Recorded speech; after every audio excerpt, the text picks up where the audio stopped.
Hola, buena tarde a todos y a todas. Joel, ¿te encuentras por ahí?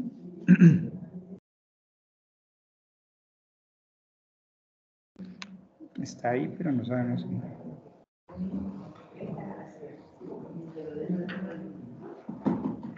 Inclusive ustedes tienen el link de esta transmisión, porque sería interesante que lo compartieran con sus conocidos para que más gente se sume. Hola, buenas tardes. Primero, ¿ustedes me están escuchando? 1 y 2. ¿Joel está por ahí? ¿Y no hay micrófono tampoco? No, es el del computador. Sí. ¿Sí? Dale. Ya, estoy en WhatsApp para hacer. Si quiere. En orden son. Entonces, Yo, primeras. Vamos a primeras. Luego va el profe Hugo. Y luego termina el profe Joel, que está conectado desde Venezuela.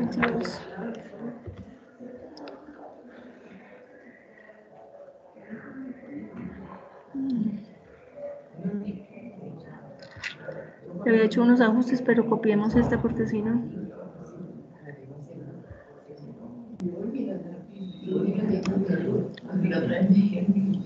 ¿Es mejor copiarlo en el escritorio? ¿O Sí, en el escritorio. Es visible para que yo lo haga con su museo.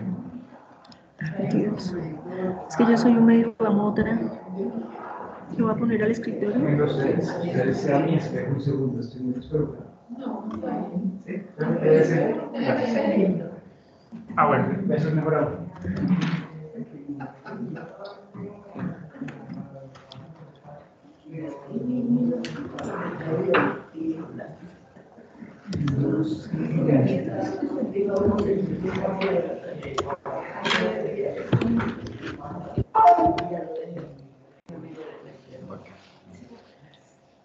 Bueno, la presentación me la puede dejar en el computador también. Sin problema.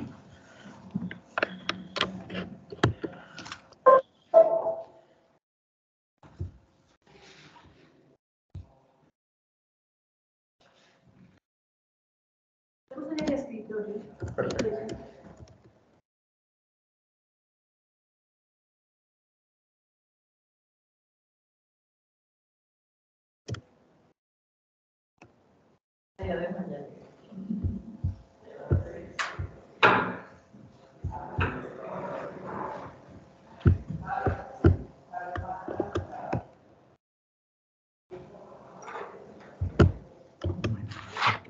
Ustedes.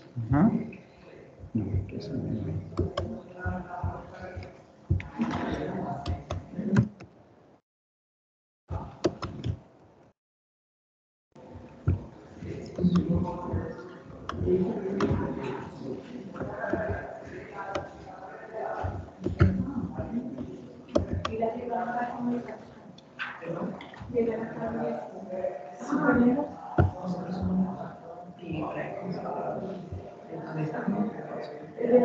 Ya la voy a dejar aquí abierta la mía.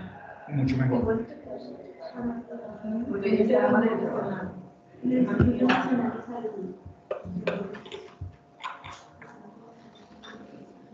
Y ahí está la presentación en resumen o me lo envía vía WhatsApp. ¿Por dónde se la envío? A mi número telefónico.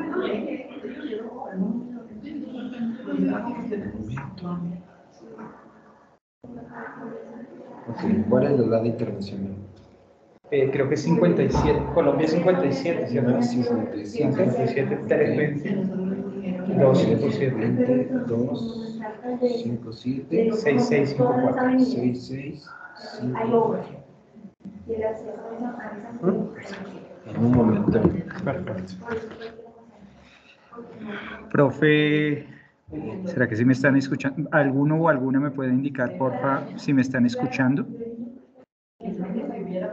En el chat pueden dejar ahí un comentario a ver si se me escucha, por favor. Me imagino que el dedo arriba de Laura es que se me escucha y se me escucha bien. Porfa, si alguien puede escribir ahí un mensajito. Y el profe Joel, muchas gracias, muy gentil, Laura. El profe Joel está por acá, ya, conectadito. Profe Joel, si me está escuchando, le agradecería que me envíe, si quiere, a este chat una pequeña reseña suya. Que no tengo a mano una reseña suya. ¿Tiene mi reseña? ¿Se la envío? Ya le digo, ya le confirmo. A ver. Ay, es que creo que está fallando el servicio de internet. Ah, triste. Pero sí salió, porque a mí me salió. A ver. Es que me dice que señal de emergencia.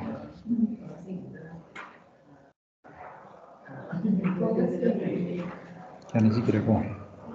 Si no le presioné. ¿Se le llegó mi WhatsApp? Ah, sí, si acaso me pasa en el celular, pero es que algo está fallando con ¿En internet? o con mi celular, una de las dos. Ok. Porque ya ni señal me aparece. Ok. Entonces sí, hagamos eso. Si la tienen a mano en el celular, yo simplemente leo un segundito antes de presentarlo a ustedes. Y ya. Ah, la Eso, reseña. la reseña. Listo, 2:28. Yo creo que procedamos. Me preocupa es el profe Joel. Y yo creo que también es prudente que quienes están del otro lado la vean a su merced, así es que voy a activar la cámara.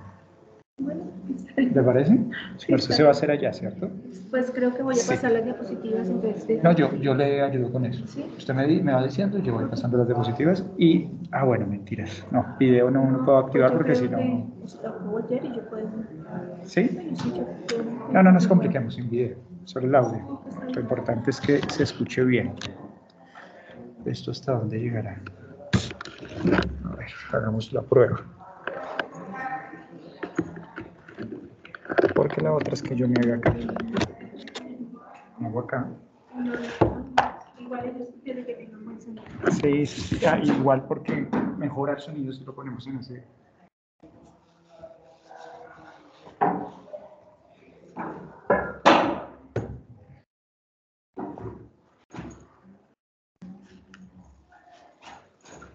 Buenas tardes, señor Joel. Yo soy Ana Megua. Estoy estudiando el doctorado de educación con la doctora Mayra Vázquez. Hola Ana, un gusto. Estoy en la presentación Sí, estoy en la presentación que es, ¿verdad? Sí, sí está en la presentación. Ok, Les voy a- gracias.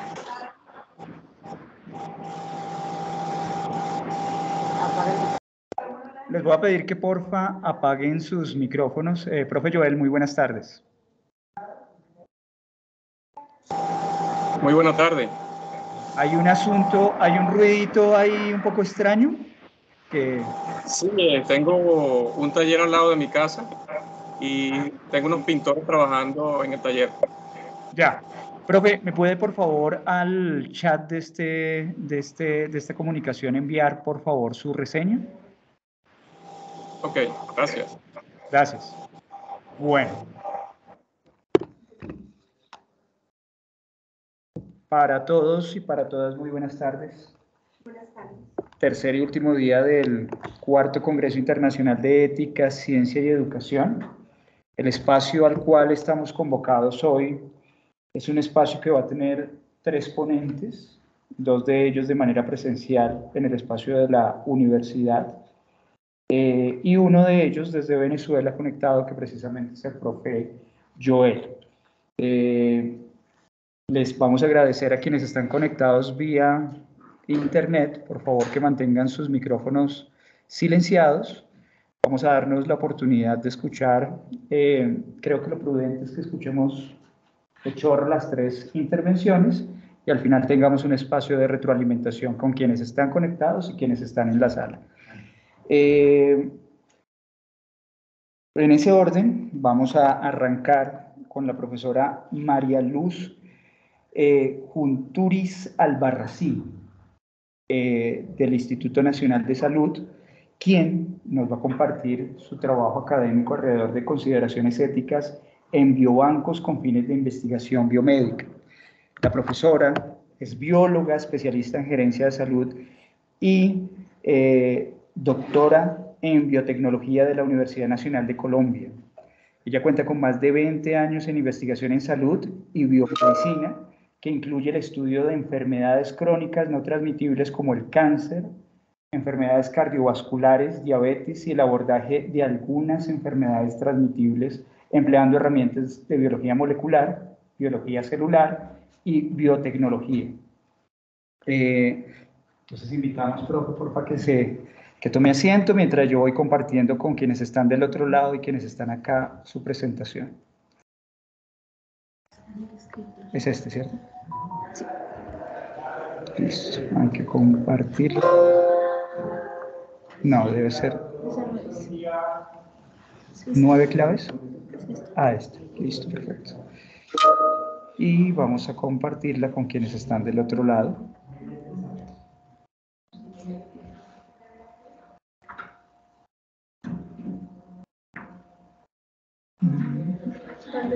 Ahí. Ventana 5, tiki. ¿Pueden, por favor, confirmarme quienes están del otro lado si están viendo la presentación? Hagámoslo acá abajito. Pero es que... No, aquí. Listo.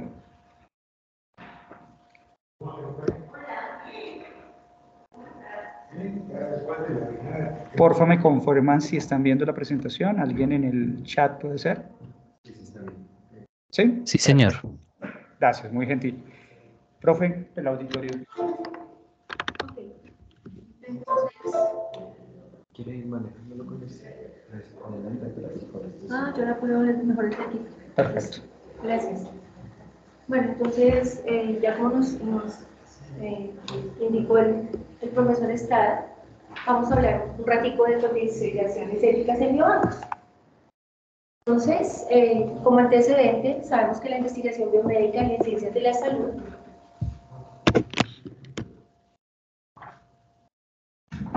es un instrumento clave para mejorar la salud y la calidad de vida de los ciudadanos.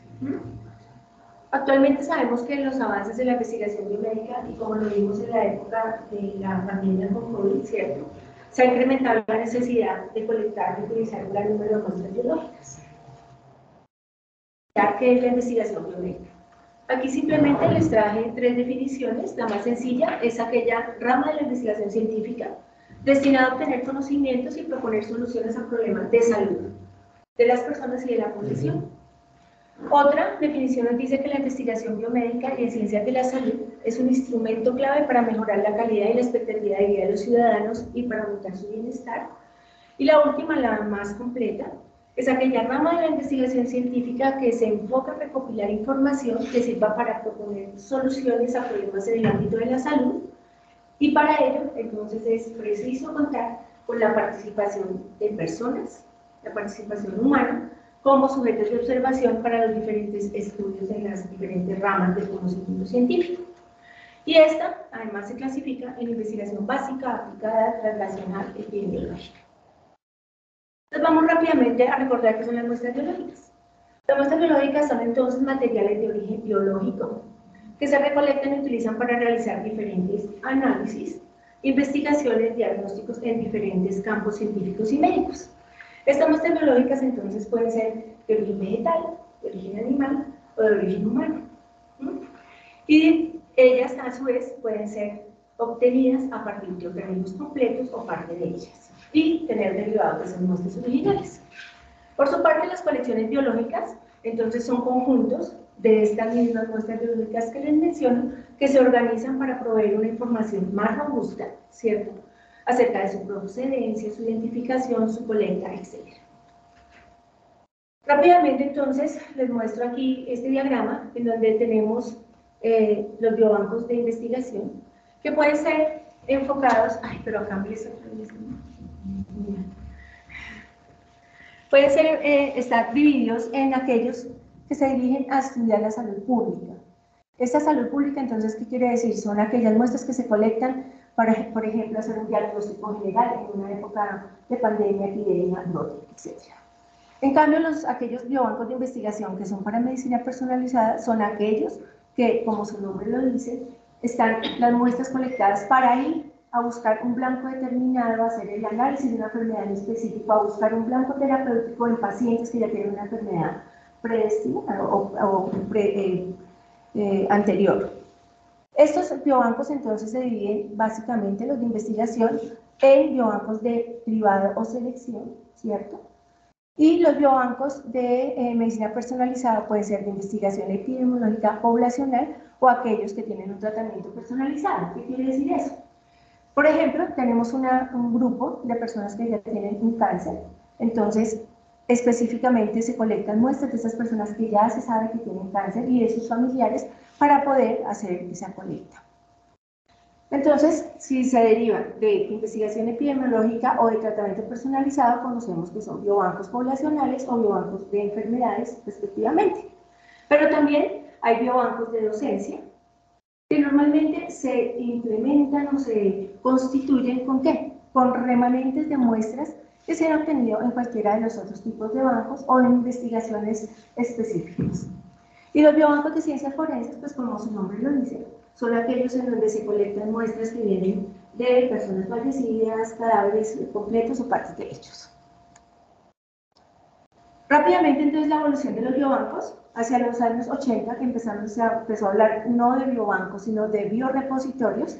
Entonces teníamos que, en esa época estaba en full la biología molecular. Entonces era la era de la biología molecular.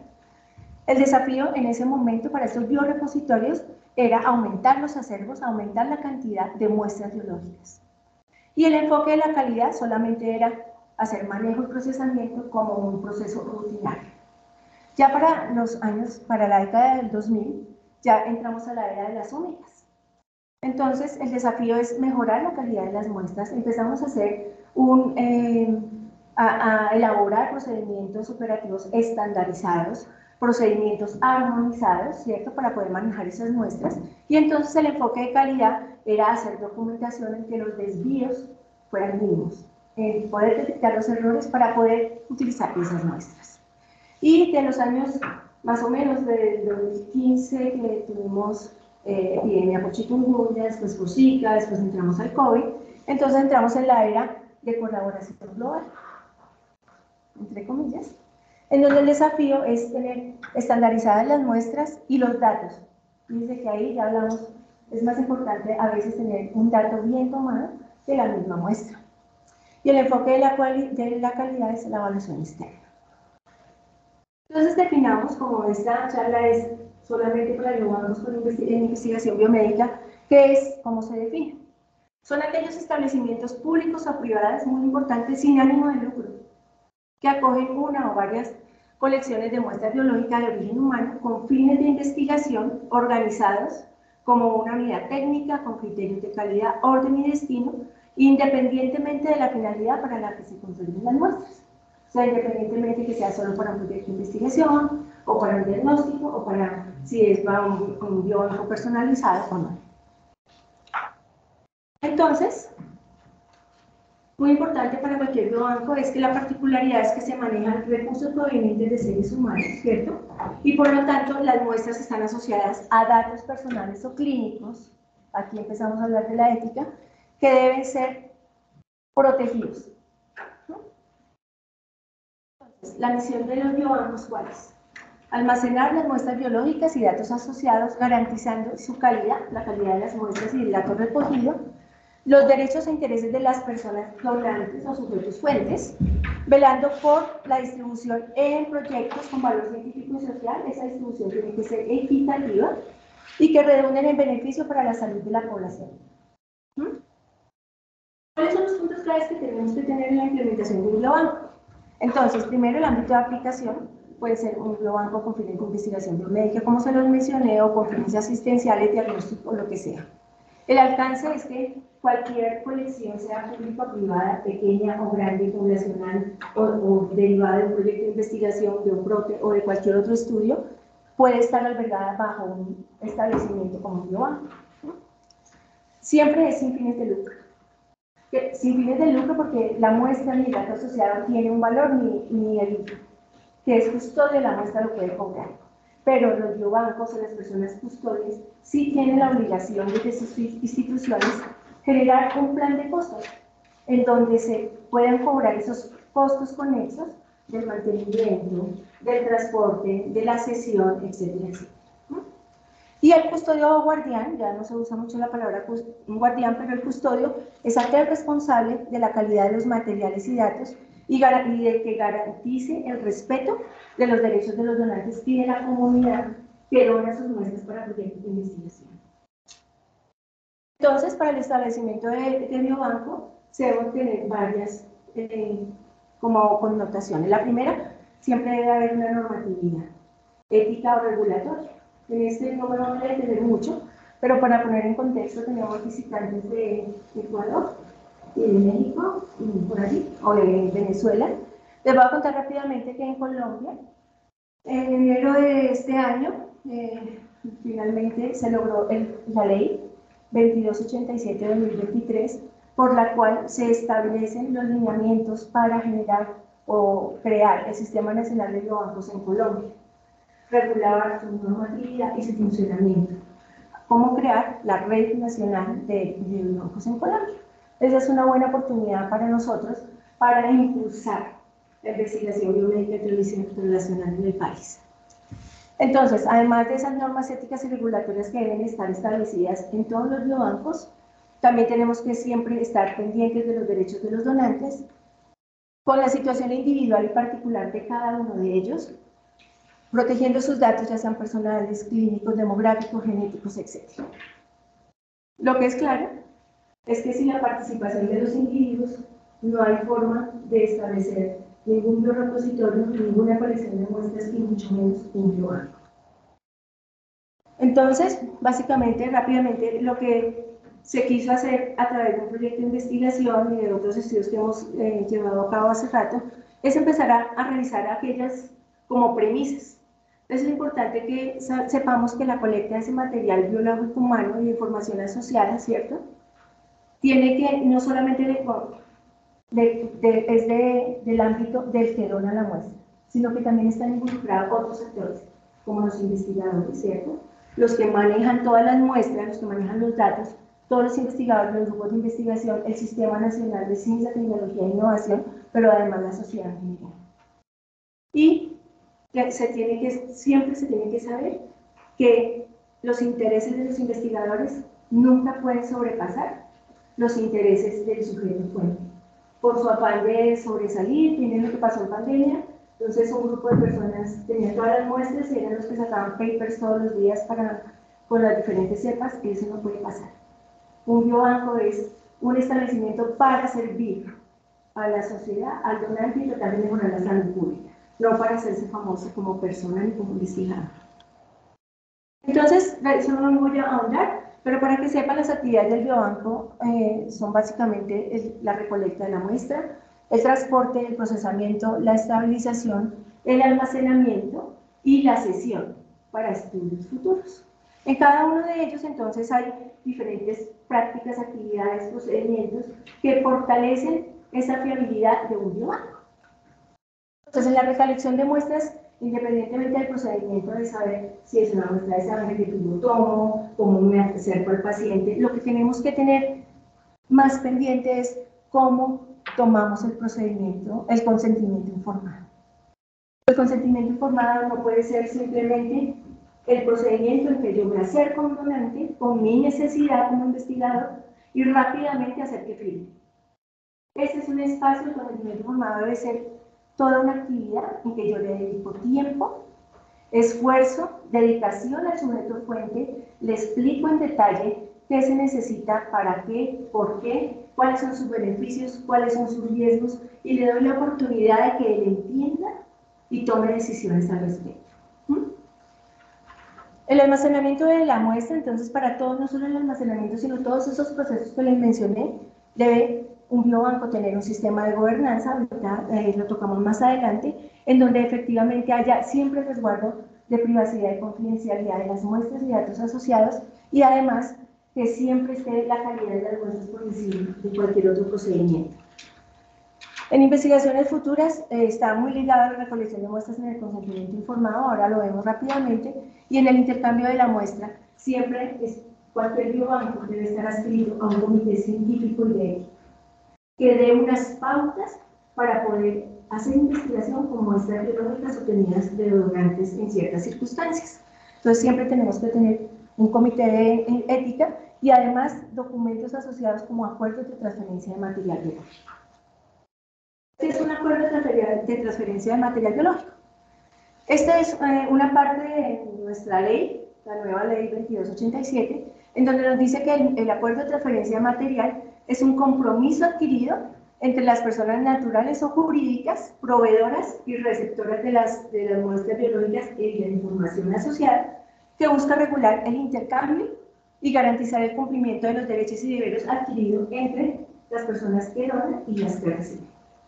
Y básicamente nuestra ley, no lo voy a leer, ya nos da unas pautas de que lo mínimo que debe tener un acuerdo de transferencia, lo mínimo, son estas 5 cosas. Por tiempo no me voy a extender porque hice una presentación muy larga. ¿5 minutos? Son 25. ¿Y ya tengo 20? Ya casi. Dios, no. Yo no voy a pasar. Bueno, en un biobanco que debe tenerse en cuenta la triada persona, sus muestras y sus datos asociados, ¿cierto? Entonces, en ese contexto, lo que nosotros quisimos hacer fue revisar pautas éticas para la utilización de muestras biológicas de origen humano y datos asociados almacenados en biobancos con fines de investigación biológica. Esto, en el análisis de los documentos que hemos evaluado, nos pudimos observar que efectivamente tenemos un gran número de publicaciones enfocadas al consentimiento informado, a la ética de la investigación biomédica y al biobanco como una herramienta científica. En todas ellas, el sujeto fuente donante es el actor principal, en donde debemos, a través del consentimiento informado, tratar de mantener sus principios de dignidad humana, integridad física y moral, autonomía y no discriminación, y para los datos sensibles, la privacidad y confidencialidad. ¿Sabemos?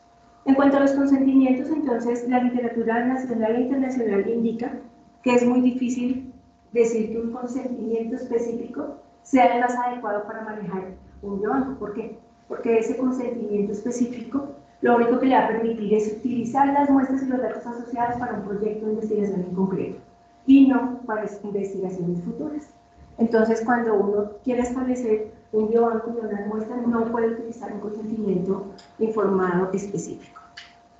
Esto es lo que nos dice la ley, que el consentimiento informado es aquel proceso mediante el cual un individuo o su representante legal, según corresponda, manifiesta voluntariamente y mediante un documento escrito, pero ya sabemos que se puede en otras modalidades, ¿cierto?, su deseo o el de su representado de donar una muestra biológica y o información asociada con fines de investigación biomédica, biotecnológica y epidemiológica en nuestra ley colombiana.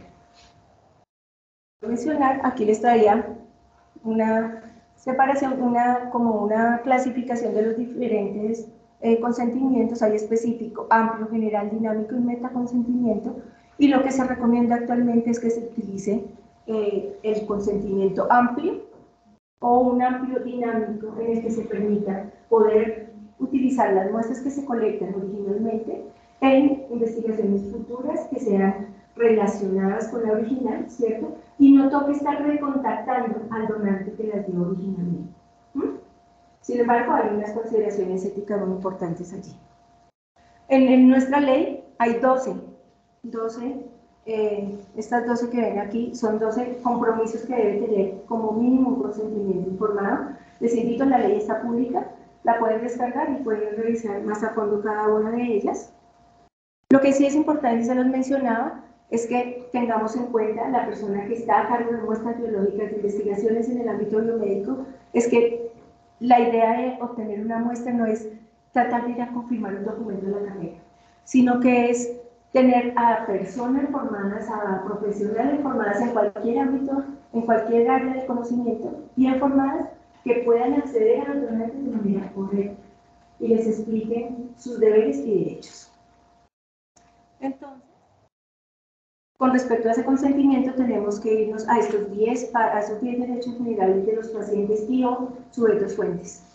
Tienen derecho a recibir un trato digno y respetuoso sin discriminación alguna, recibir información suficiente, clara, oportuna y veraz, decidir libremente sobre su atención o participación, otorgar o no consentimiento válidamente informado, que se mantenga estricta privacidad y confidencialidad sobre su información y lo que quiera hacer a nivel clínico con sus muestras, recibir atención médica si es un paciente y lo está atendiendo un médico, contar con un expediente clínico, respetar su intimidad y que la persona que lo represente, si es el caso, pueda aceptar o rechazar tratamiento y que la opinión de esas personas sean tenidas en cuenta. Y que se respete la voluntad de donar o no sus muestras o de revocar el uso de ellas en algún momento. Entonces, los valores, rápidamente. Esto es rápidamente lo que debe tener, no solo valores, principios, sino características que debe tener cualquier biobanco. El primero, ética e integridad científica, que están de la mano con la equidad y la justicia.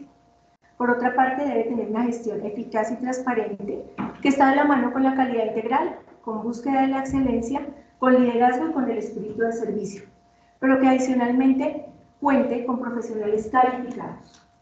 Profesionales que pueden ser biólogos, microbiólogos, bacteriólogos, ingenieros de sistemas, bioinformáticos, todos ellos, ¿cierto? Hasta abogados deben estar en los biobancos, todos ellos que tengan pues todos sus valores, su integridad ética para manejar las muestras biológicas y los datos asociados.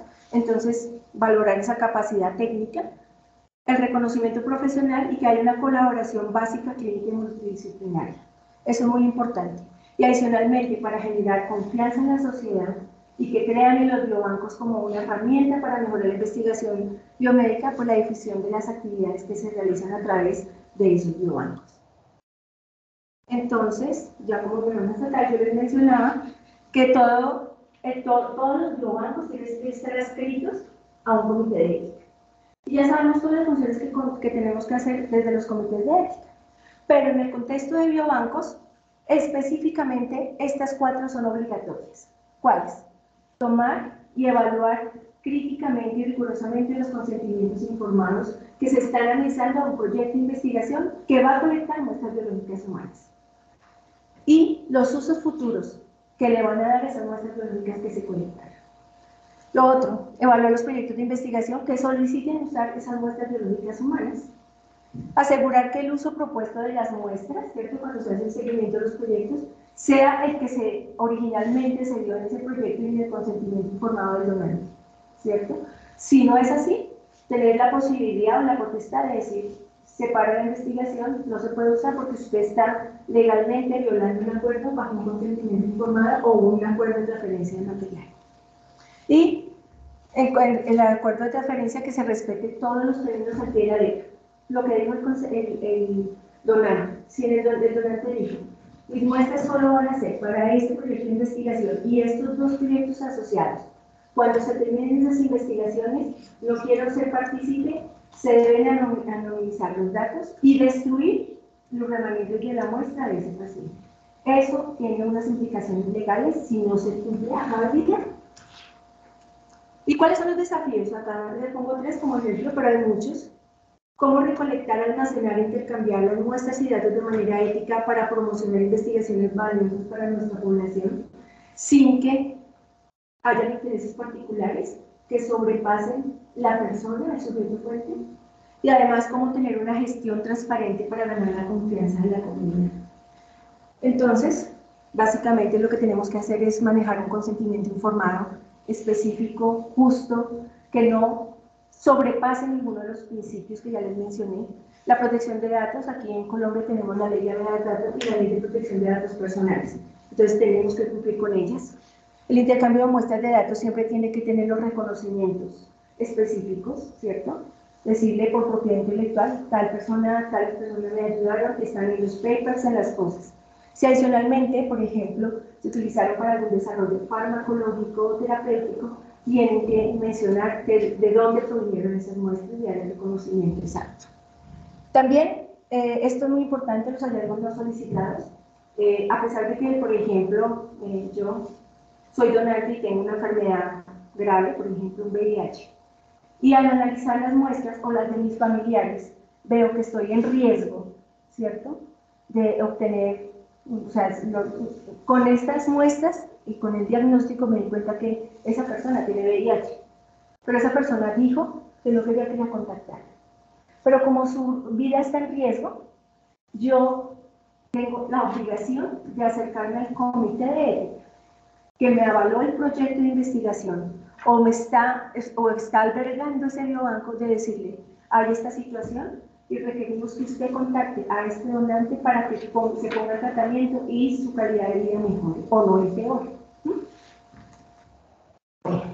Entonces, como esto me tocó pasármelo todo, vamos a hacer la última reflexión, el sistema de gobernanza. Todos los biobancos tienen que tener un sistema de gobernanza en donde se debe reglamentar el resguardo de la privacidad y confidencialidad de los datos. Tiene que estar reglamentado.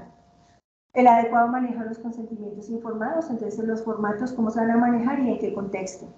La comunicación de los hallazgos incidentales, como les mencionaba, la información sobre las actividades del biobanco y la priorización de acceso a las muestras.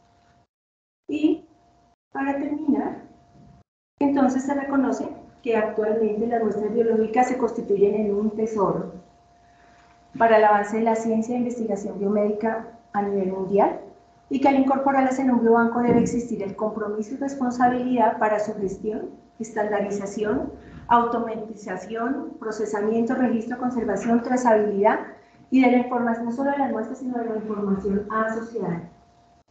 Y todo esto debe tener claro que siempre debe mantener el respeto, la autonomía, la protección y valoración del donante por encima de los intereses de los investigadores, empresas farmacéuticas, grupos de investigación, hasta Sistema Nacional de Ciencia, Tecnología e Innovación. Y como conclusión, entonces, este estudio permite corroborar que los biobancos son establecimientos imprescindibles en la investigación biomédica y como tales requieren de la participación de varios actores, que son los investigadores, los donantes, la academia, la comunidad en general, lo que conlleva al manejo estricto de consideraciones éticas que permitan el respeto a la dignidad humana, los regímenes de gobernanza y el papel de la ciudadanía en el progreso y en la sociedad, en la ciencia. Muchas gracias.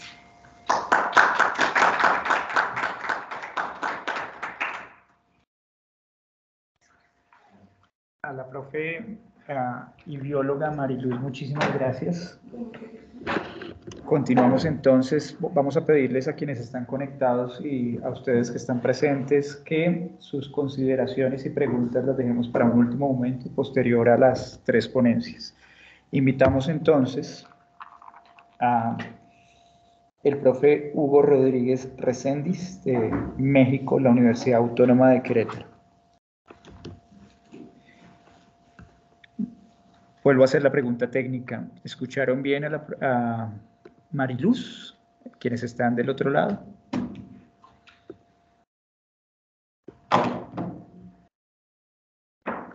Y el suyo quedó abierto. Perfecto. Si nos puede escribir alguien. Ah, sí, Elisa dice que sí. Perfecto. Listo.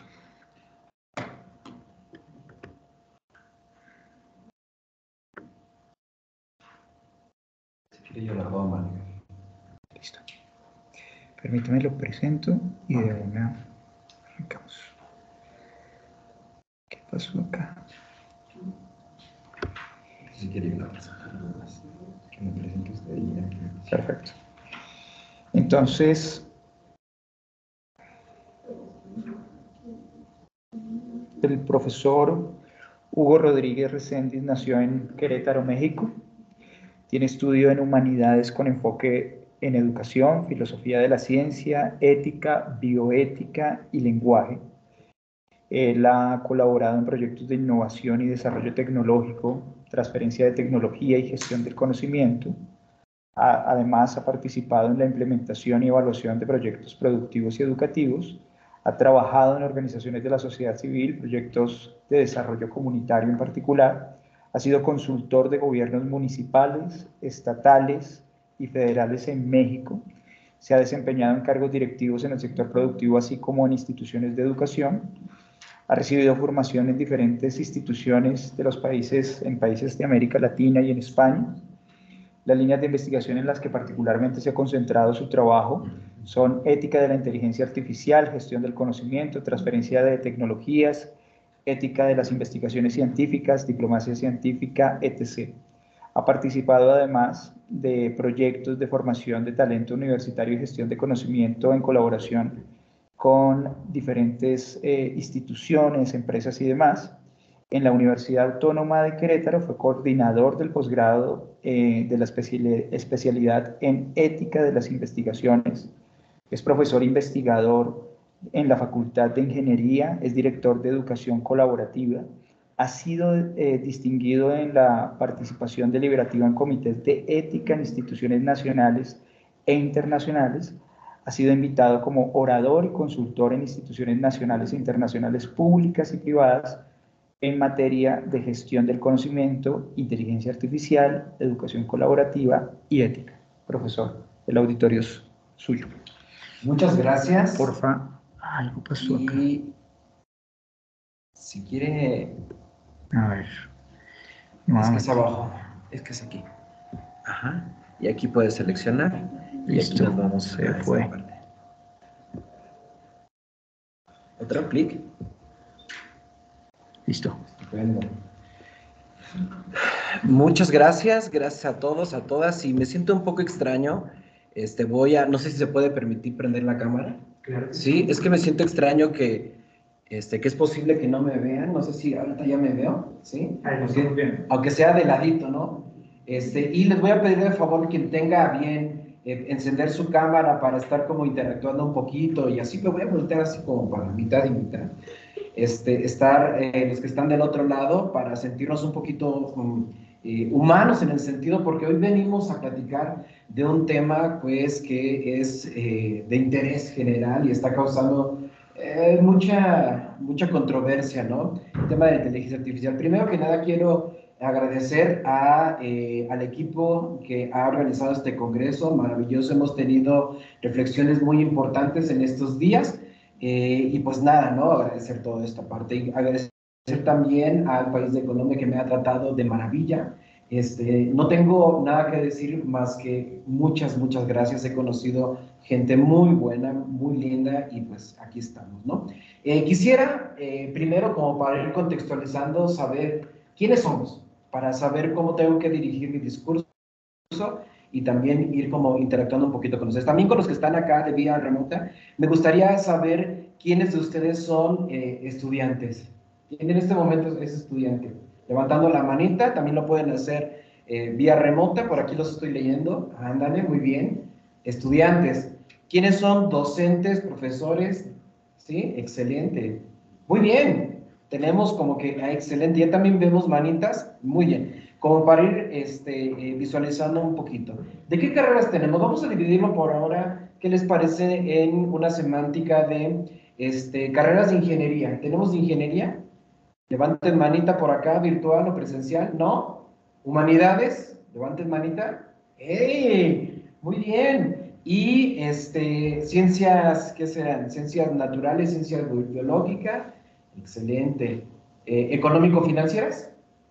¿Qué me falta entonces? Salud. Salud, muy bien. Salud, muy bien. Bueno, estamos como completos y con eso ya me voy dando un poquito la idea cómo vamos entonces. Mi pregunta vendría a ser ahora para iniciar como un poquito la interacción es, ¿sí han escuchado de inteligencia artificial? ¿Está de moda? ¿Es trending?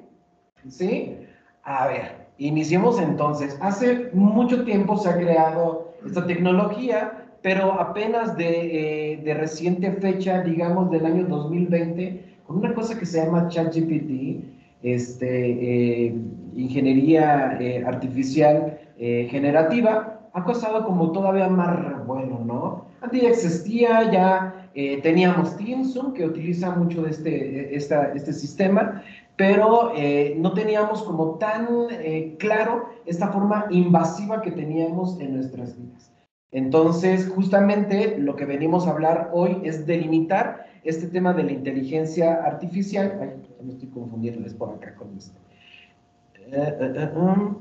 Ay, creo que se me movió. Dejen, regreso tantito a la pantalla de aquí. Aquí está, se supone que es esto. Ajá, para ir avanzando en las diapositivas. Estupendo. ¿Se avanza? No avanza. Bueno, lo voy a mover de aquí.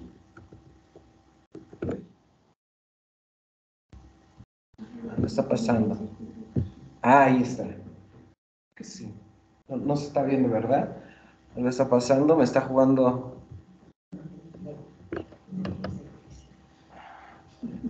Sí, lo está ganando la inteligencia artificial. A ver, voy a tratar de compartir otra vez.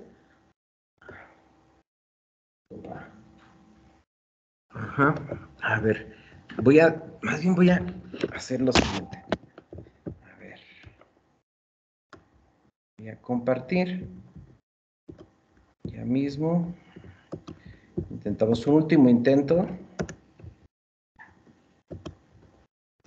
para avanzar.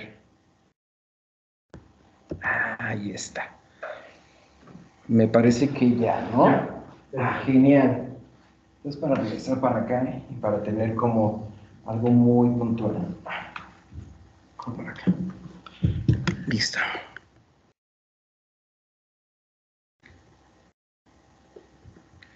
Gracias. Perfecto. Empecemos por una definición para como ir clarificando qué estamos entendiendo por esta materia, ¿no? Hay muchas definiciones a raíz de la historia, principalmente entrelazadas con el tema ingenieril. Tenemos a McCarthy en un principio, tenemos incluso ya aproximaciones todavía más recientes de organizaciones, pero digamos por ahora que algo que podría intersectar bien con lo que tratamos de decir para saber cuáles son los efectos de la inteligencia artificial en la educación superior, es que esta tecnología es una imitación computacional de las funciones cognitivas humanas. Digámoslo así, no hay que entrar mucho en controversia, porque hay muchas cosas que decir al respecto. Pero nosotros hay que entenderlo en un sentido ético, y eso es una de las propuestas que queremos poner a su consideración, que es una imitación de nuestras funciones en un ámbito tecnológico, sin meternos a reglas de computación, metodologías, etcétera, ¿no? Que no es materia técnica de lo que ahora queremos decir. Lo que sí es que hay que decirlo con sus letras, este ecosistema, entorno, esta situación que vivimos al día de hoy en nuestras vidas con la inteligencia artificial es impactante. ¿En qué sentido? ¿Quién no tiene N cantidad de cosas a su alrededor que son smart? Desde una televisión, nuestro teléfono. Ahora mismo estamos utilizando plataformas que justamente tienen o se intersectan con inteligencia artificial. Para hacer un pago con una tarjeta de crédito, al menos utilizamos entre 10 y 12 algoritmos para poder que se efectúe al momento 10 segundos el pago que nosotros estamos haciendo en nuestros departamentos o tiendas de conveniencia. Entonces, está por donde quiera esa tecnología y justamente en esa irrupción de nuestra vida hay un tema que nos preocupa, que es el de la educación. Si lo delimitamos todavía un poquito más, hay que decir que las instituciones de educación superior han sido, ¿cómo decir?, vulneradas en la paz, en la tranquilidad, en términos Foucaultianos, de esta quietud, de esta calma que nosotros teníamos. Por ejemplo, tareas, ¿no? Los que somos docentes, pues teníamos un esquema, ¿no? Dejar lecturas, poder incluso dejar videos, tenemos plataforma, Moodle, todo ese tipo de herramientas, pero siempre, por eso hice esta mención con los estudiantes, siempre los estudiantes nos llevan pasos adelantados en la tecnología, pero a veces no lo decimos, o lo decimos muy tranquilamente, porque hay que decirlo con sus letras. Yo como docente lo asumo mi realidad, que la tecnología va por delante de nosotros y los usuarios, los nativos digitales, van por delante de nosotros. En lo que vamos descubriendo qué es eso de Bing, Bar, etcétera, ChatGPT, ya hay 15,000 prompts enfrente de nosotros que los compañeros y compañeras ya utilizan. Entonces nosotros, pues, oye, léete este libro, capítulo X, etcétera, y bueno, ¿no? Pues podemos hacer uso de eso. Oye, ve un video, en eso sí, ¿no? O sea, una lectura quizás, hacer un resumen, etcétera, puede ser fácil, lanzárselo a alguna inteligencia artificial y en unos segundos ya nos tiene ahí derivado de la instrucción que nosotros le dejemos. Hay que ponérselas un poco más difícil, decimos los docentes, ¿no? ¿Por qué no nos dejamos un video de una media hora que puedan ver y pues eso sí se lo van a tener que chutar? Ah, pues también existen extensiones y le metes y en 2 segundos ya te saca el resumen como tú lo quieras. Y así nos podemos ir, ¿no? Entonces, exámenes no se diga, chalala, método. Entonces, ha llegado de forma abrupta a nuestras aulas, a nuestros entornos, este tipo de tecnología, causando mucho revuelo. ¿Qué es lo que está pasando, por lo tanto? Es que ha tenido un impacto significativo. Yo no sé la verdad, porque yo no soy pedagogo, en el fondo yo tengo otras materias de estudio, pero desde lo que yo he analizado, pocas tecnologías, pocas situaciones materiales, situaciones sociales como la inteligencia artificial han modificado el contexto de la educación, ¿no? Ahora estamos pensando en una educación, por ejemplo, dinámica, una educación no convencional, diferentes formas de evaluar. Incluso hay quienes nos hemos preguntado si es necesario seguir evaluando. ¿Cómo le hacemos? ¿No? Entonces, la educación debería de tener otra cosa. Estos nativos digitales, estas formas y herramientas que se nos presentan, modifican, por lo tanto, de buena manera los procesos de enseñanza-aprendizaje, ¿no? Entonces, por ahí podríamos ir como también articulando esta situación y obviamente en la educación superior es otra situación, más allá de valores, axiomas, criterios, pautas, marcos normativos que tengamos las instituciones, siempre, siempre, siempre, incluso allá afuera, los congresos, las legislaturas, no van a la par de la inteligencia artificial y de la tecnología, siempre va más adelante.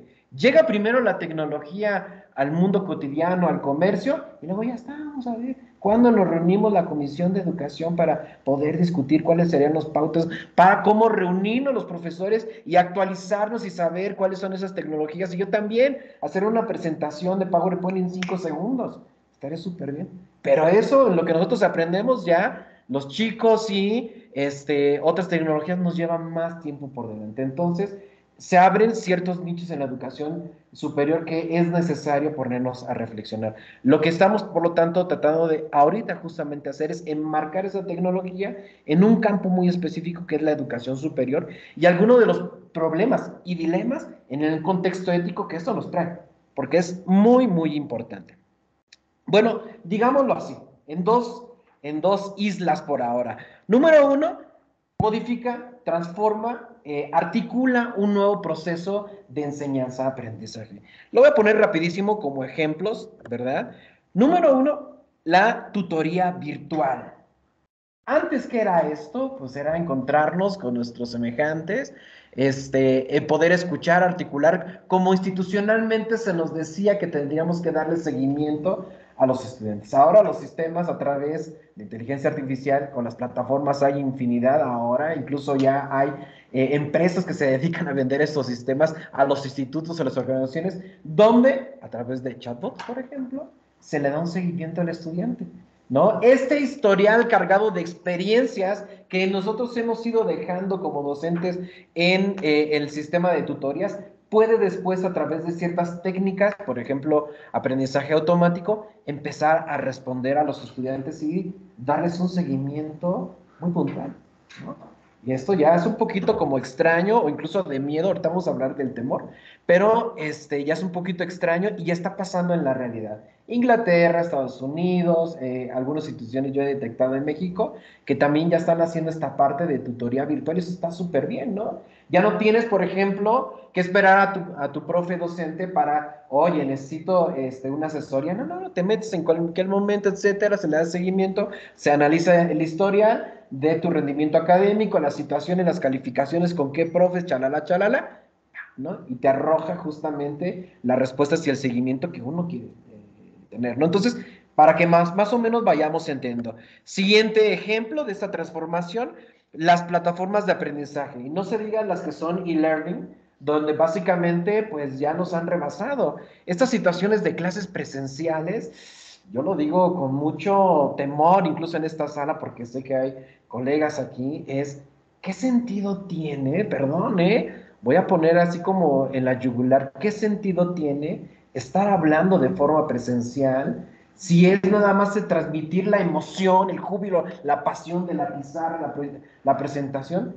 Porque, a ver, del otro lado, y se lo voy a preguntar a quienes están aquí, que son estudiantes, y también los que están aquí, chicos, chicas, díganos la verdad, así como si no nos estuvieran grabando ahorita, porque no les vamos a poner tampoco voltear su cámara y van a descubrir su identidad.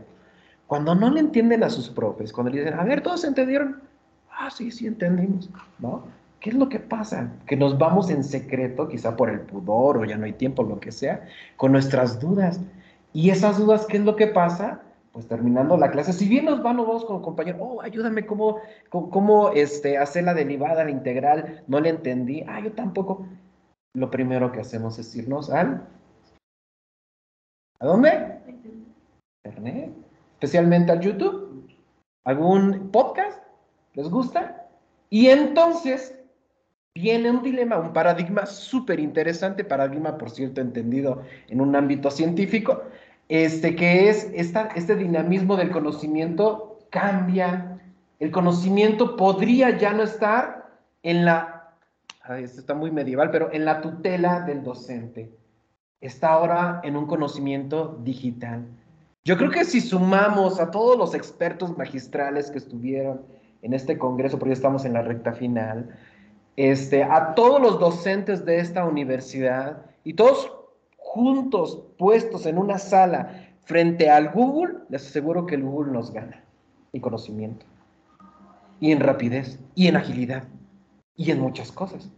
Y entonces el estudiante se va en secreto a poder complementar ese conocimiento que hace falta también en las aulas. Y ahora viene, entonces, con estos nuevos sistemas, una articulación y se crean plataformas de aprendizaje remoto, especializado, con una puntualidad muy importante. Eso también viene a simbrar nuestra forma, en términos no ontológicos, nuestro ser como vocación en la docencia, ¿no? Bueno, vayamos también para allá. Estoy tratando de ser un poco provocativo para que al final se arme el diálogo, que creo que es lo más enriquecedor de ese tipo de cosas, ¿no? El análisis de datos no se diga, todos donde quiera vamos dejando como si fuera cualquier cosa nuestros datos, aceptamos términos de privacidad sin saber ni qué, utilizamos plataformas y aquí mismo en las instituciones podemos ir incluso contabilizando cuántas veces le bajamos al PDF en la lectura que nos dejaron o le pusimos pausa al video que nos dejaron, etcétera. Y esos sistemas detectan todos esos datos y al final se transforman en decisiones que a veces los humanos la tomamos, a veces no, ¿no? Entonces por ahí va la situación, las tomas de decisiones. Pero por otro lado, aparecen dilemas éticos. Yo creo que aquí voy a listar unos cuantos, pero hay muchos más. Ahí les van, a ver qué les parecen. Primero de, bueno, los dilemas éticos entendidos como la aparición de sesgos. Por favor, me pueden decir cuando me falten 5 minutitos, por favor. Okay. Ya casi, ok. Entendidos como sesgos en el diseño y la implementación de estos sistemas. ¿Cuáles son esos ejemplos de esos sesgos? Primero, no sé si ya lo visualizaron, ¿verdad? Oppenheimer y bueno, ¿cuántos no hablan? Películas, documentales que las máquinas, el Skynet nos va a quitar nuestros trabajos, nuestros empleos, ¿no? Entonces, ¿hacia dónde caminamos? Va a desaparecer el docente, en fin, ¿no? Ya veremos. Dicen muchos que al usar inteligencia artificial perdemos un cierto grado de criticidad en ese sentido y que nos hacemos pues más huecos. No lo sé, lo mismo decían de la imprenta, ¿no? Lo mismo se decía de la televisión y bueno, entonces cuán más equivocados estábamos, ¿no? Entonces, por ahí vamos entendiendo un poco que quizá estos sistemas sean herramientas complemento para poder acercar incluso una criticidad, ¿no? Dicen también algunos que al hacer uso sobre todo excesivo, de estos sistemas, plataformas y tecnología, se disminuye la socialización y que obviamente son skills que pues hacen falta en nuestro día y que la pandemia vino, por cierto, a reforzar mucho esa idea. Vayamos terminando. Propongo, porque yo he hecho investigación sobre este tema de la inteligencia artificial y la ética, justamente este concepto, heurística del temor. Al parecer hay una situación que emerge en este mar de información, de realidades, tecnología invasiva, no invasiva, que nos hace temblar a los seres humanos. ¿Voy a perder mi trabajo? Por ejemplo, ¿no? ¿Tengo que crear nuevas rúbricas de evaluación? ¿No? ¿El profe me va a cachar? Sí, primero lo meto al bar y luego al Bing y luego al ChatGPT y luego le doy la vuelta. ¿El Turnitin, por ejemplo, es suficiente para detectar el plagio? Nos entra una serie de dudas. Es un instinto, perdón, para los que están en el área de psicología, no sé si lo estoy utilizando bien, es un reflejo del humano tener miedo ante lo irruptivo en ese sentido, ¿no? Entonces la inteligencia artificial justamente va así, ¿no? Y utilizo este término justo como una especie de advertencia que nos está llegando y que justamente esa advertencia hace que nos preocupemos y digamos, ¿qué estamos haciendo? ¿Nos tenemos que replantear las cosas? ¿Ya no tenemos que venir a las aulas, a las zonas a dar clase desde casita? ¿Qué hacemos, no? O incluso, como es mi caso, voy por el otro lado. En cuanto salió la tercera versión de ChatGPT en el 2020, yo les dije a mis alumnos, oigan, acaba de salir esto, cuando todo ni siquiera estaba de moda. Abrí, les dije, entre todos hay que hacer un prompt, se hace así, aquí está un PDF, lo podemos transformar así, y lo podemos hacer esto así, los audios así, etcétera. Y todos dijeron, oiga, profe, pero esto se presta para otras cosas, sí, pero primero hay que aprenderlo a usar. Entonces, eso sería interesante. Y ahora en mis clases yo lo que hago, a ver, entre todos vamos a armar un prompt para poder definir el concepto de ética en Aristóteles desde Nicomaco. Estaría cool, ¿no? Es más, vamos, después de hacer este pequeño perfil, porque le decimos a la inteligencia artificial, ahora vamos a divertirnos, vamos a hacer derivado de esto un poema. Entonces, hay que empezar a jugar en ese sentido. Y lo que se propone, por lo tanto, en ese sentido, es justo alejarse un poquito del miedo para poder ser más inmersivo en estas experiencias, porque hemos pasado de, la amistad antes se daba, pues, ¿no? Con las personas. ¿Quiénes de aquí conocieron a sus mejores amigos en persona? Es decir, con su primer contacto en persona. Muy bien, ¿no? ¿Quiénes han conocido a sus mejores amigos de forma virtual en un primer contacto? También es importante, ¿no? Entonces, las situaciones sociales van cambiando. Y eso también nos tendría que orillar, por ejemplo, a pensar si estas llamadas de atención de, ¿cómo puede ser posible que la amistad ahora se dé a través de un like y que el Facebook y el WhatsApp? Antes nuestros papás, nuestros abuelos decían, cómo se tocan las manos cuando se conocen, cómo se besan en público, ¿no? Ahora las cosas también tienen que cambiar y esto tiene que invitarnos a perder justamente el miedo, ¿no? Y bueno, estos sistemas, ya para terminar, procrean una serie de preocupaciones que ahora sí aterrizo en el sistema o en un contexto ético que hemos discutido a nivel local e internacional, diversos expertos de esta materia. Uno, la privacidad de los datos, porque estamos recogiendo a la orden del día un montón de información personalizada y dónde está esa información, cómo se obtiene, cómo se procesa, ¿no? Entonces es importante que creemos marcos regulatorios para generar esas políticas de resguardo y protección de información digital, porque en realidad es el oro de nuestros días. Los datos es lo que más vale en nuestros tiempos, es lo que al final ya se comprueba de muchas razones, incluso gana elecciones gubernamentales, los datos digitales, ¿no? El acceso equitativo, porque no puede ser posible que en ciertas regiones del mundo o de un país haya desigualdades en ese sentido y uno ni siquiera conozcan qué es inteligencia artificial y otros que ya estén pensando ya en neurobiología o biología sintética, por ejemplo, ¿no? Que es el caso de otras cosas. Los marcos regulatorios, estamos muy apresurados y preocupados en los parlamentos. En América Latina, afortunadamente, hay al menos 2 países que yo identifico que ya tienen un impulso para que se pueda regular esta situación y sepamos al menos cómo mitigar, ya no digamos regular al 100%, pero mitigar algunos efectos que nos están llegando hasta nuestros días.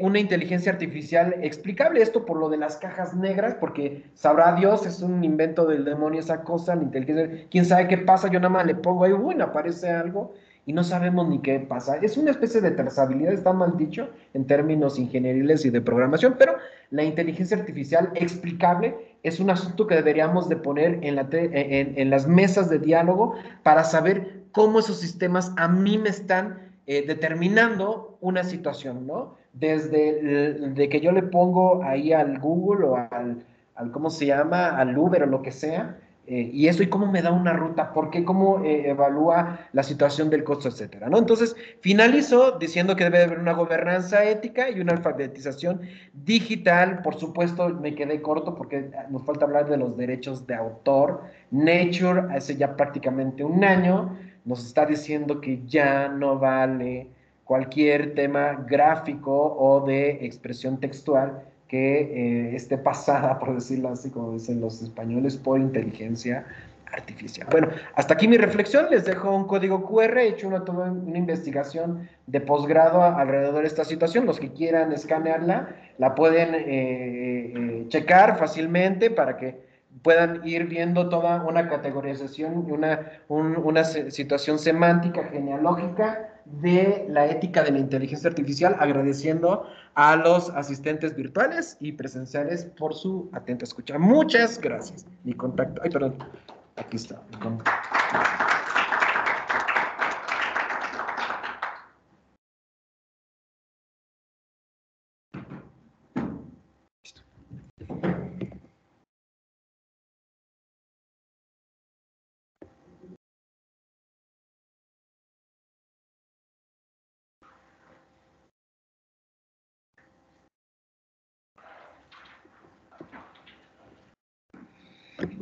Bueno, el profe Hugo, muchísimas gracias por compartir su trabajo. Vamos a cerrar el ejercicio de estas 3 ponencias en este último día del Congreso con el profesor Joel Moreno Rodríguez de la Universidad Pedagógica Experimental Libertador de Maracay, Venezuela. El profe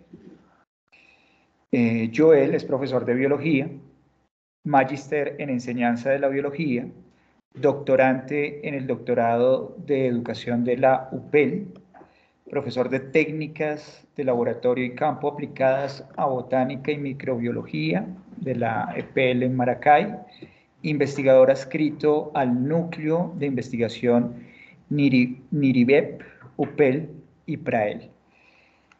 Con esa presentación entonces damos una bienvenida al profe Joel. Profe, muy buenas tardes. Puede disponer del espacio y compartirnos su presentación. Buenas tardes.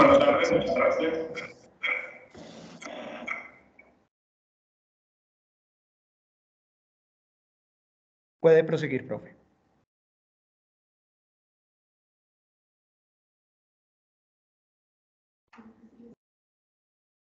Tiene el micrófono apagado y puede proseguir, por favor. Uy, ¿qué pasó? Tengo que darle la presentación. La tiene allí. No le entendí. Profe, la presentación usted la puede disponer desde su computador. Ok, ya lo hago. Ahora estoy usando el celular.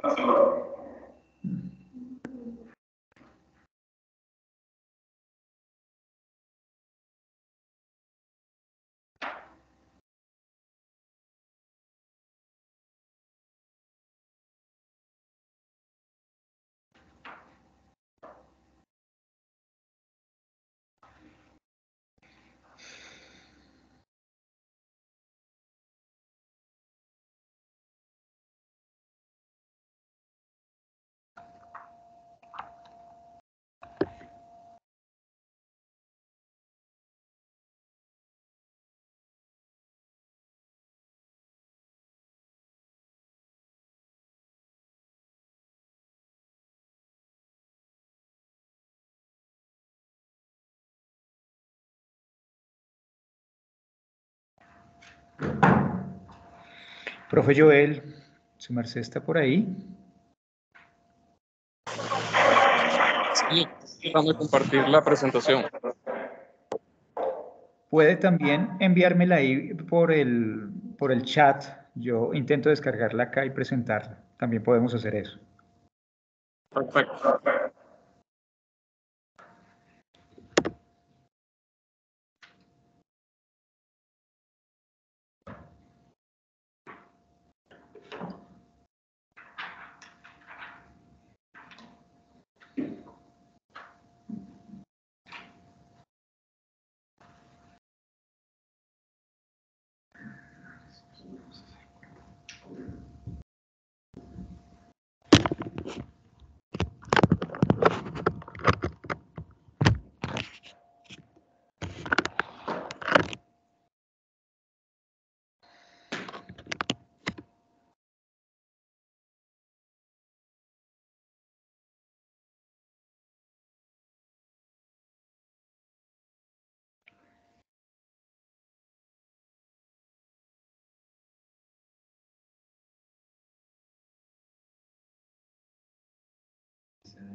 Lo correcto sería que el control de su presentación. Hagamos preguntas. Yo creo que puede ser. Profe Joel, ¿todo anda bien técnicamente ya? Porque podríamos avanzar con preguntas para los ponentes anteriores. No, es que además parece que su internet no está muy bien.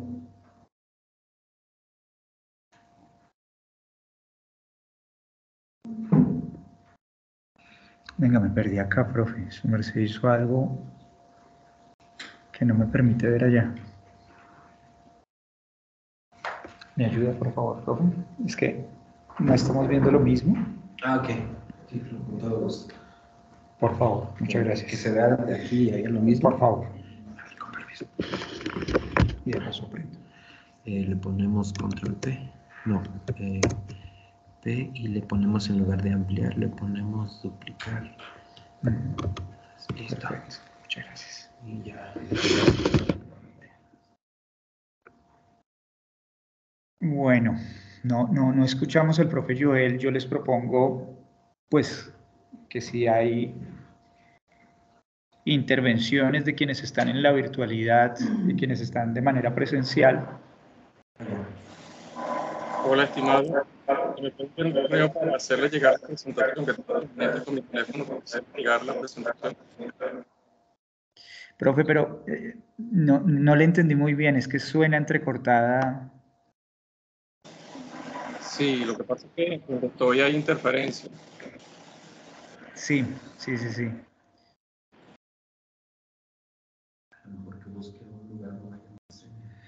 Sí, que se hiciera al pie del módem.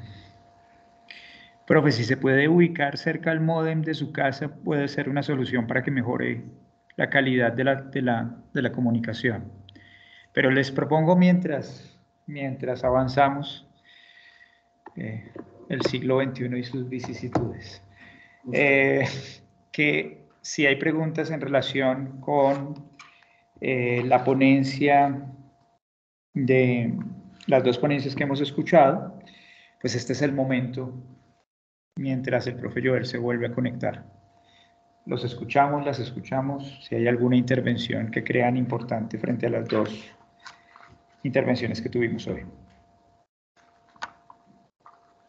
En la virtualidad también invitamos a que dejen sus preguntas o inclusive que abran su micrófono si tienen alguna pregunta que hacer.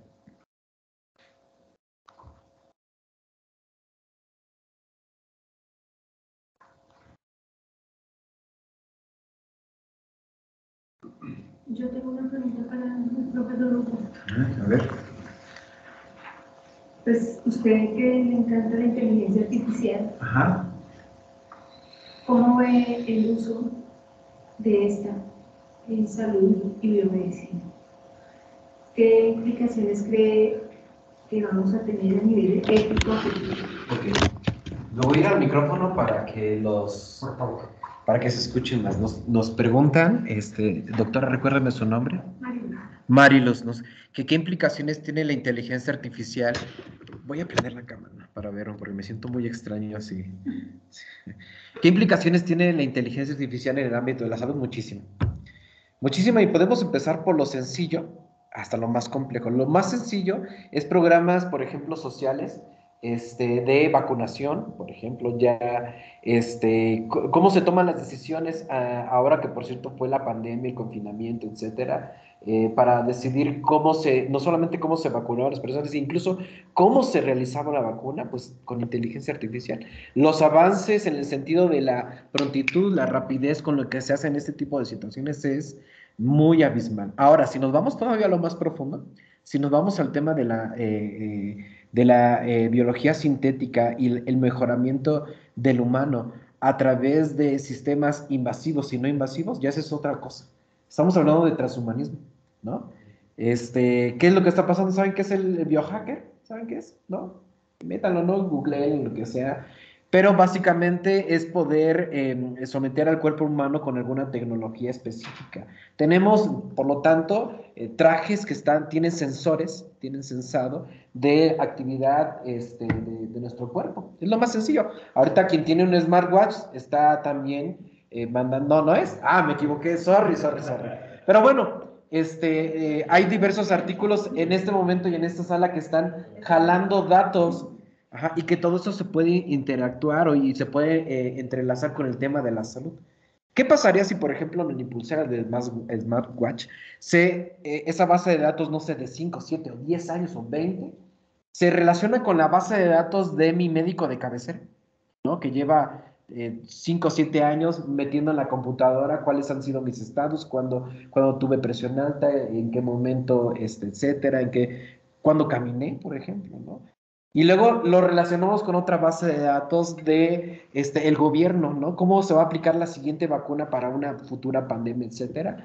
Pues nos puede determinar, por ejemplo, al final, en una decisión pública, a quién sí y a quién no vacunar.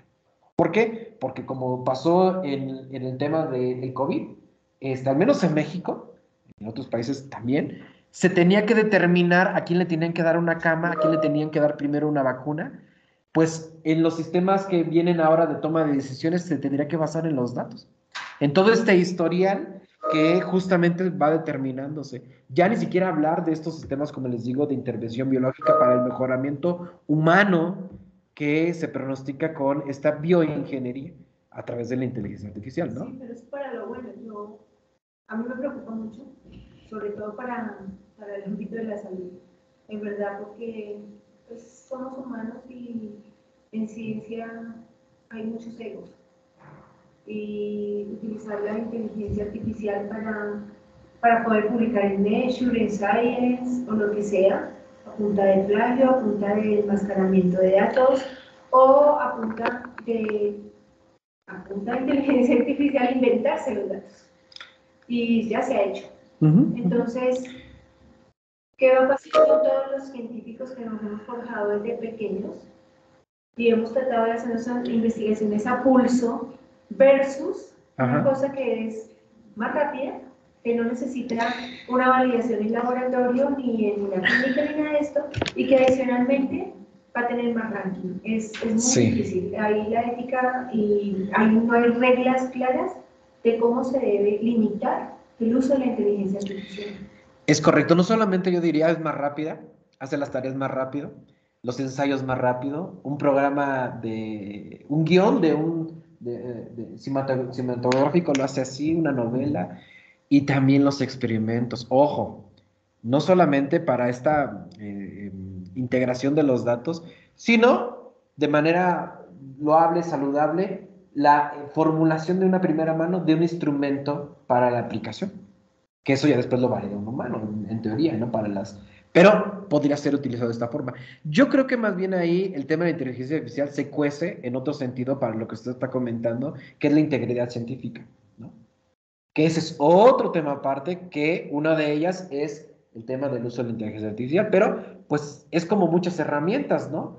Quiero tener prestigio, pero pues tengo estudiantes que me hagan la chamba, en México decimos unos minions, que vayan y hagan el levantamiento de la información, que me hagan el primer avance, el resumen, etc. Y yo después ya nada más me agrego como primer autor.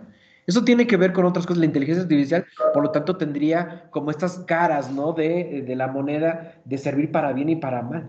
Ahí entonces, ahora sí entra esto maravilloso que acaba de comentar, con un tema de axiología, que son los valores, ¿no? ¿Y eso dónde se enseña? Se enseña donde sea. Antes se decía en la casa. Y ahora decimos, en la escuela. Y ahora, ¿dónde decimos? Pues en el WhatsApp. De ahí también se aprenden los valores, ¿no? Antes decíamos, no, pues en la iglesia, ¿no? En la catedral, que es la cátedra. Ahora ya no, ahora se aprenden del TikTok. Se migran una serie de costumbres, hábitos, contextos y consecuencias que, al menos en un terreno ético, son de implicación para la toma de decisiones. En su momento, cuando el profesionista, por lo tanto, crezca y se enfrente a una realidad, por ejemplo, de una integridad científica, pues se le va a hacer fácil, ¿no? Decirle a cualquier sistema de inteligencia artificial, pásamelo por aquí, corrígemelo, y vaya, ¿no? Sin siquiera revisarlo, sea una tesis, un ensayo o un experimento científico, ¿vale? Ya tienen dos manos alzadas. Les propongo algo. Hagamos un último intento con el profe Joel, un último intento técnico. Si no, nos dedicamos a un par de preguntas más y cerramos porque también por tiempo estamos un poco apretados. Ok. Profe Joel, hago de nuevo la pregunta. Espérenme que tengo el micrófono apagado. Ahora sí. Profe Joel, ¿estamos todavía por ahí?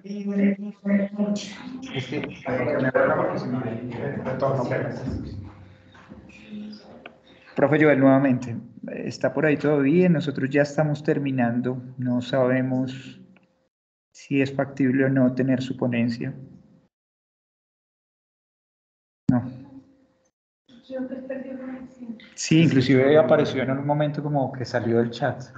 Está ahí, dice ahí. Bueno, hagamos lo siguiente y también para dejar como que hubo la claridad técnica de que se nos sale de las manos este asunto, es que pues ya no tenemos el tiempo técnico para poder estar con el profe Joel desde Venezuela, es una lástima. Entonces vamos a dedicar los últimos 10 minutos a preguntas o demás que haya. Ustedes tienen preguntas, ¿cierto? Pues, por mi parte, yo creo que tengo como dos preguntas. Intentemos que sea uno. Ok, una pregunta. Entonces, creo que una de las que mayor me genera como ruido, por decirlo así, son como las repercusiones de todas formas como epistemológicas que estamos teniendo con este cambio, ¿sí? Con lo que estamos concibiendo primero, con lo que es conocimiento respecto a que la IA de todos modos pues yo lo veo a veces como una cajita con información, por decirlo así, hasta cierto punto. Pero entonces, ¿cómo estamos consiguiendo primero esa diferencia entre el conocimiento humano y artificial? Porque digamos, ¿hasta qué punto el ser humano necesita almacenar una información o depender de que algo más la provea? Entonces, ¿cómo estamos consiguiendo el conocimiento humano y cómo las repercusiones epistemológicas que puede tener esto, digamos, en ámbitos pedagógicos? O sea, la memoria, la información. Pues históricamente, incluso desde la época medieval, podemos decir que es importante en el proceso educativo. Entonces, ¿cómo generamos un aprendizaje que dependa de la información, pero que al mismo tiempo como que no anule la necesidad de almacenarla de forma humana? Perfecto. ¿Cómo te llamas? Paulina. Paulina, ¿qué estás estudiando? Filosofía. Filosofía. Nos vamos a entender. ¿Has leído a Heidegger? Sí. Perfecto. ¿Y también a Derrida? Jacques Derrida, ok. Lo que te voy a decir es un asunto metafísico totalmente. Hay que aclarar que lo que dices es que no hay inteligencia natural. Y eso lo demuestro en mi tesis que te acabo de decir. No hay. En este momento, incluso no existe la palabra natural. Primero lo biológico y luego me voy a la tecnología. Ahí te va. ¿Quién aquí en esta sala puede señalarme algo natural? ¿El agua? ¿Mi pestaña? Si me abro mis entrañas, mi corazón o mi cerebro. ¿Es natural? Porque en la definición al menos de la RAE, ¿no? Porque lo natural, que es opuesto a lo sintético, es que en lo natural no hay ninguna intervención humana o no hay nada sintético. mi crecimiento al llegar hasta aquí, mi alimentación, el jitomate que me comí hace rato que tenía un fertilizante de no sé qué, que está afectando mi organismo. ¿Sí me entiendes en el tema metafísico? No, sí, está denso, siga. En el sentido de que esta promoción de, respetemos la natural y el proceso cognitivo y epistemológico y esta situación, para mí no es verdad, porque de hecho no hay nada natural. Yo estoy siendo afectado en este momento, o sea, puedo transmitir mi conocimiento, puedo ver, porque hay unas luces artificiales, porque pasan por una serie de procesos, energía, no sé, eólica, eléctrica, térmica, no sé, y puedo hacerlo. Es más, ahorita yo puedo mirarlos por esto que está aquí, ¿no? Que es también tecnología, que toda la tecnología es una potenciación del ser humano y por lo tanto el hecho de la inteligencia natural y artificial ya no se distingue ahora. No se puede hablar en términos lingüísticos, metafísicos de que existe eso. Por lo tanto, y ahí voy ya a lo sabroso del asunto, cuando en su momento los escribas, ponte en la Edad Media, ¿sale? En la escolástica, ¿sale? ¿Cómo se transmitía el conocimiento? ¿No? Pues hablar, ¿no? Y si nos vamos más atrás, ¿cómo lo hizo Homero, Hesiod, etcétera? Pues hablar, ¿no? Para eso era el aerópago, para eso estaba la plaza, lo público, etcétera. Y los, ¿cómo se llaman? Los jardines de no sé quién, ¿cómo era? Platón, no sé, entonces se enseñaba, ¿no? Y justo en esta parte, ¿cómo le hacían los escribas?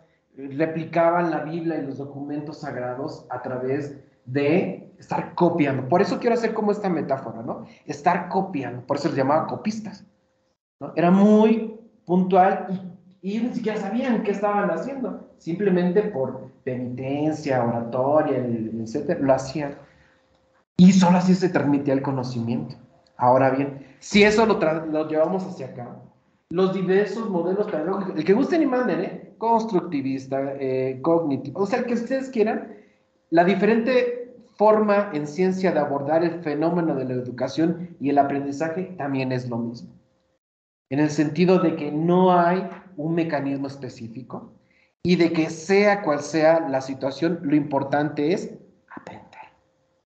Aquí lo que estamos confundiendo desde mi punto de vista y con mucho respeto es que justo apela a mi concepto que se dice, tenemos miedo de, vamos a alejarnos de lo repetitivo y de lo automático, porque esa caja diabólica que se llama ChatGPT va a interrumpir mi proceso para verdaderamente conocer.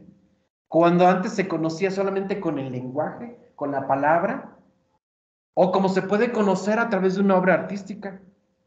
Estamos dejando de lado la particularidad del individuo, del sujeto, que es conocemos a través de la vista, el oído, el olfato, y nos estamos dedicando en pensar, ahí va, como una institución, como un programa de estudio nada más, como pues haz las tareas, ¿no? Y te voy a dar 5 puntos por esto, y si participas otros 2 puntos, y ya.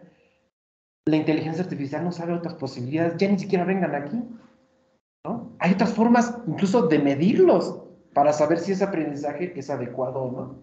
Entonces, ese mar de posibilidades ahora se nos presenta y yo lo que propongo es no tenerle miedo, ¿no? Entonces, cuando los copistas, ahí viene ya mi conclusión de este punto, cuando los copistas conocieron la imprenta, ¿qué creen que pasó? Ay, perdón. ¿Qué fue lo que pasó? Pues dijeron, nuestro trabajo se va a acabar, ¿no? Cuando apareció la calculadora, ¿qué pasó con el abaco? Cuando apareció la televisión, con la radio, ¿no? Ay, esas cosas del demonio, ¿cómo las cartas van a desaparecer? Solamente la vida cambia. ¿Por qué? Porque nosotros somos sujetos en la historia, ahora no me voy a Hegel, ¿verdad? En absoluto. Estamos inmersos en una historia, en un tiempo y un espacio, Kant, por cierto, y que estamos determinados por eso que se nos presenta, y nosotros, insisto, no deberíamos de tener miedos, deberíamos ser abiertos a esta situación, ¿vale? Espero haber respondido.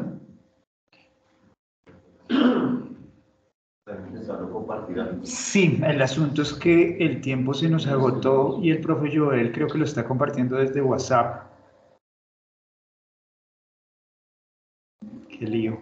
Porque lo que puedes hacer de pronto es decirle ahorita y que le abran un campito mañana. Ándale. Mañana. Estaría buena que hagan primero las pruebas. Puedo tener acceso a compartir la presentación desde el dispositivo telefónico. Profe, acá nos dan una idea que es interesante porque el espacio ya en 5 minutos nosotros lo cerramos. Es solicitar a la organización del Congreso que mañana haya un espacio donde usted pueda, nos pueda compartir el ejercicio académico que está adelantando. No sé si le parece, porque es que ya acá tenemos apenas ya 4 minutos para eso. Ay, sí, no, mentira, el Congreso va hasta hoy. ¿Qué hacemos? Y yo. Claro, sí, el tiempo es apremiante. Pensé que la presentación estaba allí y la trato de compartir desde mi dispositivo y no me da la opción, solo fotos y videos, pero no la presentación en formato PDF y ni siquiera en PowerPoint. Es que no sé. Y además está Es como tener la conexión. sí, la conexión está muy regular, profe. Sí, efectivamente. Sí, ahí sí, no sabría qué hacer en este momento frente a lo técnico, profe. Claro. De mi parte lo Entendido, correcto. Claro. Bueno, me disculpo porque el tema que tengo en mis manos es sumamente interesante. Ok. Esa opción que está indicando para el día de mañana sería desde la virtualidad, ¿cómo lo haríamos? ¿Sabes qué? Si Profe, el profe Víctor, él está haciendo un diplomado en ética, que lo incluya en una de las charlas de ese diplomado.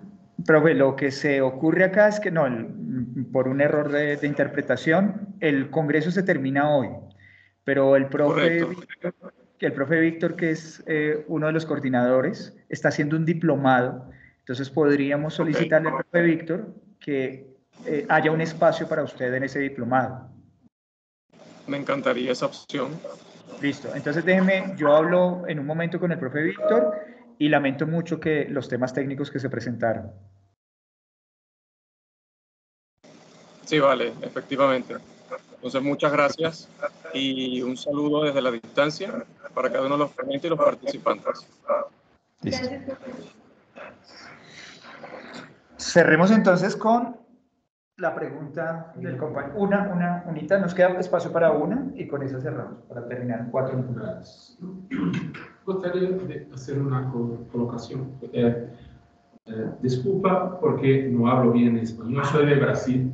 Bienvenido. Pero tengo una identidad con el trabajo del biobanco porque soy investigador científico de una institución brasileña, Instituto do Cruz, y trabajo en el área de investigación en virología, ¿no?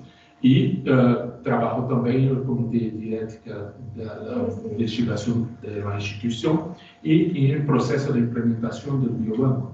Y gostaria de parabenizar felicitaciones por la presentación y que hay muy similaridad en las normativas, en la práctica del biobanco con las normativas nuestras de Brasil. Entonces, era solamente esto. Gracias. Cualquier cosa que necesite, con mucho gusto estamos para servir. Maravilloso. Última pregunta. Bueno, pues, de alguna manera, bueno, muchas gracias por la presentación que se me dio. Sin embargo, digamos, hay una cosita que no me quedó clara, y digamos, no sé, siento como una cierta presuposición de que la eficiencia, en un sentido de hacer las cosas un poco más rápido, es decir, de que nos permita tener una presentación en 5 minutos, de que nos permita tener la información a partir de la inteligencia artificial, tener la información más rápida, más accesible, más, digámoslo, al alcance. No lo veo tanto como una ventaja en el sentido en que Byung-Chul Han, por ejemplo, les pone en su libro La Sociedad del Cansancio. Parece que lo que ha ocurrido con la salida, no la salida en este momento, sino ya esto lleva años, incluso de las primeras apariciones, pero como también formas en las que uno interactuaba chateando, un SimCine, por ejemplo, un ejemplo de allá hace mucho tiempo. Pero esta aparición digamos, como este mundo ahorita de la inteligencia artificial parece que ha generado también, o ha estado generando una carrera por el conocimiento que ya lleva sucediendo pues desde el discurso de de la modernidad. Bueno, vamos a hacer, vamos a aprender, vamos más, pero no nos ha generado en este momento que tenga ese tener la información más al alcance desde la imprenta hasta ChatGPT, no nos ha generado más que un poco una sociedad cansada, digo yo, en muchos aspectos. Entonces, esa eficiencia de la que se habla, de sumerse como, en qué sentidos la ve como una ventaja, pero también, no sé qué opine de esto, de cuál es esa desventaja de la eficiencia, porque ChatGPT parece que nos está diciendo, dale, yo te doy esto más rápido, puedes hacer tu ensayo más rápido, ¿no entiendes este concepto? Vale, más. Entonces, eso, ¿hasta qué punto nos puede llegar en el sentido de la eficiencia? Sí, por supuesto, esta digresión es muy importante. Byung-Chul Han, si no me recuerdo, es norcoreano, está en la Universidad de Frankfurt. Bueno, está en Alemania, ¿no? Y tiene otros libros también muy importantes que por ahí les he echado una checada sobre el control, poder, Foucault, etcétera. Y esto también es muy, muy interesante en el sentido de cuál es el fin del ser humano en esta tierra. Yo lo llevo todavía más al fondo, ¿no? Porque aquí se los podría explicar en términos ingenieriles que es la eficiencia y hablarles de Newton. No es el caso. La eficiencia en este caso es justamente generar una acumulación de asertividad, no en términos comunicativos, de las cosas que hay que realizar en el mundo práctico y diario, ¿no? Entonces, esto que nos lleva a estrés, comprobado en el tema de la salud, comprobado en otras cosas, ¿podría ser dañino? Sí. Yo no digo que no. Lo que yo estoy como tratando de acercar un poquito es que al menos no tengamos miedo, que de nosotros queda cómo utilizarlo, porque también podríamos ser una presa de la inteligencia artificial, como en su momento fuimos presa de la radio, el teléfono, las cartas, etcétera. Como fuimos presa también, hay que decirlo con sus letras, de eso que se llama machismo, como también hemos sido presa de la democracia y un montón de cosas. Entonces, los fenómenos sociales están ahí nada más. Queda de uno mismo cómo justamente interactuar con ellos.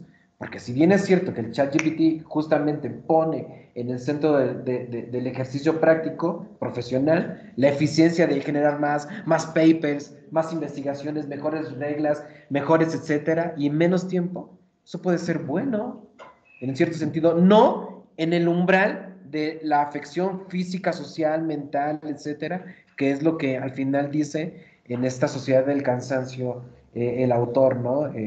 Surcoreano, etcétera. Pero queda de uno en el sentido de, ahí viene el tema de la ética, la conciencia. Es decir, saber que yo estoy frente a ese sistema y que el sistema me está a mí dando una retroalimentación y que ya es hora de dejarlo. O es hasta aquí, es hasta ese umbral del chatbot lo que me puede alimentar, lo demás yo ya lo resuelvo o yo decido. Que es uno de los estandartes de la Unión Europea en sus pautas o criterios de ética de la inteligencia artificial, que es que en algún momento, o sea, que la inteligencia artificial nos gobierne, pero que al menos hay un momento donde se pueda desconectar o apagar. Deja tú de lo particular de saber si que te esté advirtiendo el sistema que estás interactuando con un robot artificial, chat. Deja tú eso. La exageración, por decirlo así, de esta vieja escuela del Parlamento Europeo es que se desconecte, que haya algo que interrumpa eso. Eso, en términos pragmáticos, está ahí, ¿no? Pero bueno, queda de uno la conciencia y la reflexión a través de la profundización de este y otros temas que tenemos en ética y bioética, ¿vale? Igual, el método científico no puede perderse, que es la preocupación que tal vez tenemos en el área de las ciencias, que la inteligencia artificial pueda hacer perder todo lo que se ganó estableciendo, implementando un método científico riguroso para darle validez y confianza a unos resultados que se hacen en este campo del conocimiento. Esa es una buena aportación, nada más que cuando Comte, Descartes y Bacon y todos los que propusieron el método científico y todos los que ustedes llaman, lo hicieron de acuerdo a su tiempo, ¿vale? Hay que ponerlo con sus letras. Ahora es momento, eso es lo que yo estoy invitando, a repensar cuáles serían las siguientes pautas de estos nuevos modelos científicos. Si tendríamos que hacernos neopositivistas, no sé ni cómo decirlo. Es decir, apelar a la creatividad y a la curiosidad de ese paper que se nos ha enseñado así, ¿no? hay que hacernos primero la pregunta de investigación. No sé si eso ya es válido, de verdad. En el sentido de que se nos advierten nuevas cosas. En fin, espero ahí salir un poco nada más por... Antes de que nos retiremos todos y todas del espacio, desde la humilde trinchera de las ciencias sociales, que es la que me corresponde, John Zerzan, un antropólogo y anarquista estadounidense, habla del primitivismo anarquista, sugiriendo, entre tanto, que para reversar los efectos del capitalismo habría que eliminar las mediaciones que la ciencia y la tecnología ha llevado a ciertos fracasos de la vida en sociedad, pero también lo que ha pasado con la ciencia y la tecnología en términos de la destrucción del ambiente. Claramente la posición de John Zerzan, inclusive su vida misma, es altamente compleja para las reflexiones de nuestro tiempo. Y a lo que voy, para cerrar, insisto, es que hay unos inevitables de nuestro tiempo que sería interesante no dejar de hacer el análisis ético sobre ellos, pero que también se vuelven en herramientas que han facilitado en muchos sentidos la existencia propia de nuestra humanidad e inclusive, esperemos, afecten positivamente a las otras especies con las que compartimos este planeta. Me refiero a que la ciencia, la tecnología y el trabajo que los seres humanos hacemos afecten positivamente al resto de las especies. Yo creo que esas mediaciones que inevitablemente estamos utilizando acá, que nos han conectado con otros y otras en el mundo, que en los últimos 30 años nos han avasallado en términos de la cantidad de información que se dispone ahora y las herramientas, pues yo creo que ya son un inevitable. La ciencia ficción la planteaba hace un tiempo, ya esa ciencia ficción cada vez está más cercana, y en ese sentido nos toca es interpelarnos éticamente frente a sus usos e intentar utilizar, insisto, esas mediaciones tecnológicas como posibilidad de mejoramiento de la existencia en todos los sentidos. Agradecer a ustedes por el tiempo, la disposición, las reflexiones. Creo que para lo que entre tanto sirven estos encuentros es para lo que acaba de pasar justamente, lo que acaba de pasar con ellos y ellas, y es encontrémonos para ver qué más podemos hacer, cómo más nos podemos pensar esta América Latina.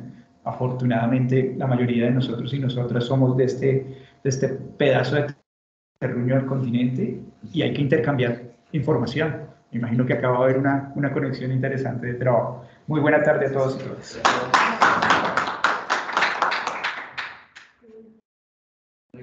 Hay que tomarnos una foto.